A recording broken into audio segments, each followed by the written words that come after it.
కేవలం ఎన్నికలు అయిపోయి 4 నెలలు కూడా కాల, 4 నెలలు అయింది. 4 నెలల్లోనే ఇంతగా నేను మిమ్మల్ని పిలిచి, మిమ్మల్ని మోటివేట్ చేసి, జిల్లా అధ్యక్షులను నియమించి, కొత్తలను వాళ్ళని మోటివేట్ చేసి, ఈ స్ట్రక్చర్ మళ్ళీ తీసుకొని రావాలని చెప్పి, ఇంత ఆర్గనైజ్డ్గా చేయాలని చెప్పి, ఇంత మోటివేట్ ఎందుకు చేస్తా ఉన్నానంటే కేవలం అదే హైయరే. ఎట్టి పరిస్థితుల్లోనూ this party should become the strongest party in the country.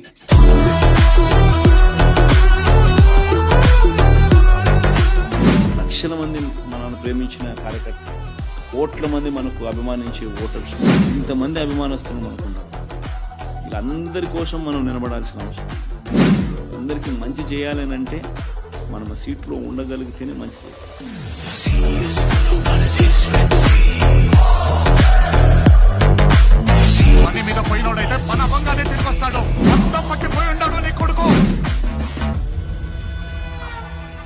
పార్టీని దేశంలో